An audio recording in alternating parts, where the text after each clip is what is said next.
Nena, yun nilalagay sa shahi? Ah, ay tinanim mo.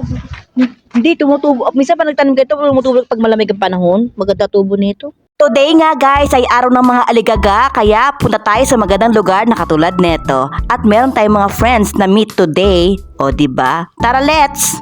Kung makikita nyo guys, naghihiwa ako ng pipino, kamatis at syempre naglaga ako ng isang perasong itlog para sa aking tanghalian. Kasi nga pupunta kami ngayon ng Estahara, so kailangan natin mag-diet ng konti. Syempre maraming pagkain dun, diba? Kaya kailangan diet tayo ngayon. Tayo ay mag-refresh ng ating body with our favorite vegetable na tomato and cucumber.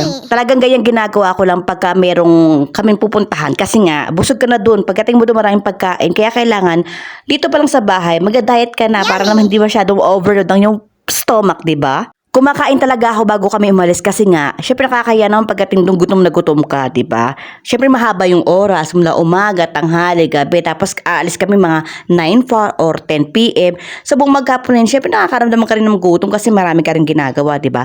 Kaya ginagawa ko, kumakain talaga ako ng konti, hindi ganun karami. At least para naman hindi ganun kabigat ang aking tiyan pagdating ko doon. Kaya naglaga ako ng egg. Ano siya guys? So dahil nga, aalis kami mamaya, maraming pagkain doon, puro sweet. Kaya kailangan, diet tayo. Bago tayo pumunta, diet tayo. At least, di ba, healthy. Kaya kung kayo, may mga pupuntahan tapos makaramdaman ng gutom, kumain muna kayo ng mga ganito. Para at least, di ba, healthy. Kain tayo, guys.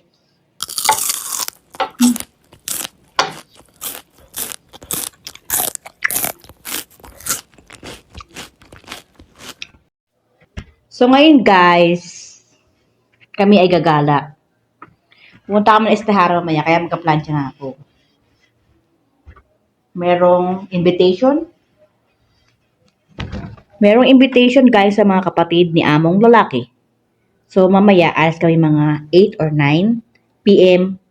Lalarga kami para sa Estahara. Plancha muna tayo. Paplansyahin ko muna yung mga nilabahan ko kahapon para at least pag uwi ko sa bahay, mamayang gabi wala na akong iisipin. Para bukas din ay wala na akong isipin kasi marami akong nalabahan. Ini-expect ko na yan kasi nga, yung mga susuotin lang ngayon, kailangan labahan bukas kasi yung pupuntahan namin ay maputik na lugar. Kaya kailangan labahan agad. Kaya naagad-agad kong aking plantsahin para at least bukas, hindi ako matambakan ng aking mga paplantsahin. Hindi ganun karami. Kasi nga, meron naman ako panibagong paplantsahin dahil meron akong panibagong lalabahan.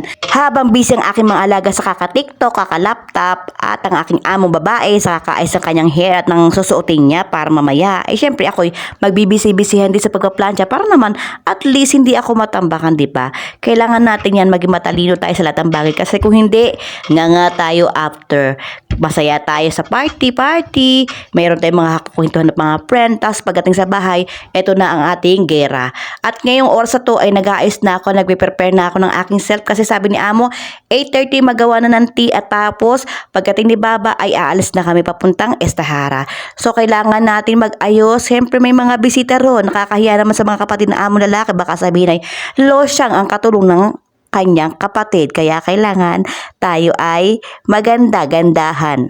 Nakarating na rin kami sa wakas sa Estahara. Inabot kami ng 30 minutes dahil nagkaligaw-ligaw kami at hindi maintindihan ng Google Map ang aming location. Sa nakikita ko, hanggang dito na lang ang aking video kasi nakakaramdam ako na ako'y magiging busy. Kaya dito muna ako, dyan muna kayo at ako'y magbabantay ng aking alagang naglalaro. Please don't forget to follow, like, and share. Thank you for watching. After it's been